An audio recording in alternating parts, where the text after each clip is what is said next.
The thrill of the hunt, the thrill of the chase, the thrill of finding something good at one of these places, and it's like, ugh, it just gets my blood going. It's Saturday. There's no ice in here, so it doesn't jingle like it should, but delicious. Apparently my name is Lynn today. Just finished at my favorite Goodwill, because it's tiny, teeny tiny, but they have a ton of books.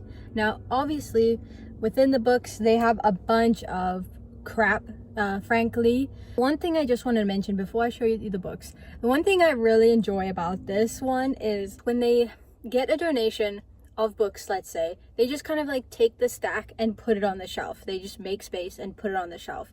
I've seen them do it at this one, so they don't like organize it or anything. They just shove it there.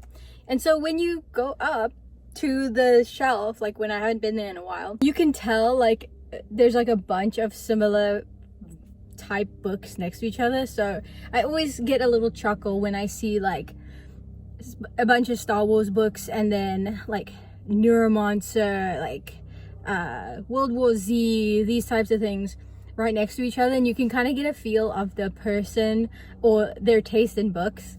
And I'm like, oh, what happened that they had to give up the books? I feel sad for them. Or like today there was a ton of like these historical fictions, a ton of them, and maybe one day I will be into that genre, but for now I'm just not into like the lords and ladies of 1200 or 1800, whatever the fuck, I don't know what time frame it is. They're in big flowy dresses, so I'm just not into that at the moment. And it was like, it's like very palace intrigue stuff, and I'm more in a fantasy phase right now. But it's good to know that should I develop the taste for, you know, pearl clutching books, this is my spot. Let's move on to what I did get. And sometimes I find gems, and today I found a gem that I've been looking for, and I hadn't bought it because I wasn't just gonna buy it, but I found it. I'm like, I was about to leave and I spotted it and I grabbed it. I couldn't believe it. I was like, oh. Anyways, let me show you what I got. Okay, so I don't know if I mentioned this in a previous book, but listen, video. I hated Never Lie by Frida McFadden. I hated that book. Just hated it up until the very last second. Actually, that's not true. I liked it in the beginning, but I hated it after 30% in, and you realize what it is, and I was just not feeling it. However,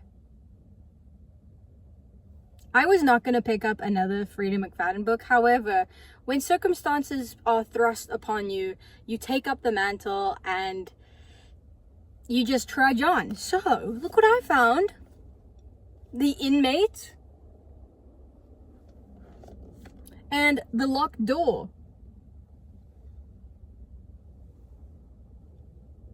Okay, let's go. The Locked Door. Some doors are locked for a reason. Okay, this book is disgusting. Oh, on the back it's gross. I'm gonna have to wash it. When an 11-year-old Nora Davis was up in her bedroom doing homework, she had no idea her father was killing women in the basement. Perfect! I'm sold! Okay, that actually reminds me of another book that I read. Spoiler for, what is it called? A house something. It's a pink cover with a house on it. I'll show you a picture of it. It reminds me of that one. And I really liked that book. It went off the rails at the end, but I liked that book, whatever it was. Laura Gailey, someone like that. Yes. That actually reminds me of that, so I'm intrigued. Okay.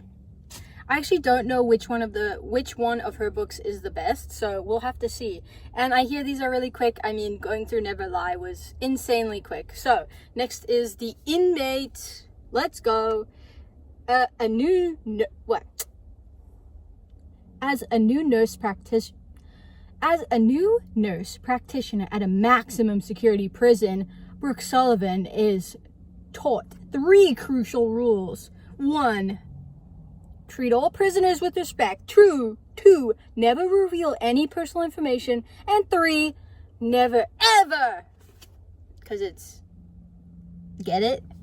It's in capitals. Never ever become too friendly with the inmates. But nobody knows that Brooke has already broken the rules. Nobody knows about her intimate connection. God, I can't read today. Intimate connection with Shane Nelson, one of the penitentiary's most notorious and dangerous inmates. Okay, so we have 2 Freida McFadden books, you know. I'll give her a try. I'm more interested in this one. This could be one of those, you know, Kindle Unlimited romances, if you catch my drift. Does she really write romances? I don't think so. Does she? So anyways, intrigued. Oh, and all this was for a grand total of $3 I paid for these. All right, the next one was the book I've been looking. This is why I go to thrift shops. This is why I do this. This is why I do what I do. The thrill of the hunt, the thrill of the chase, the thrill of finding something good at one of these places. And it's like, ugh, it just gets my blood going.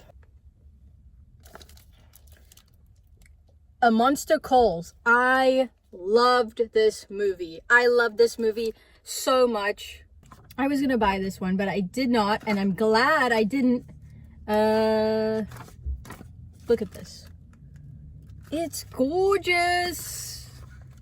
Oh my gosh. I'm obsessed. The cover is a bit, I might recover this because it's a bit rough.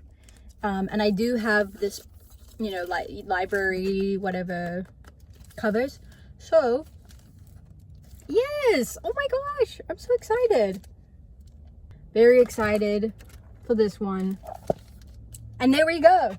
This is why we do this. This is why we go to thrift shops to find good things. I love it. From the sublime to the ridiculous. Okay. This is the whole.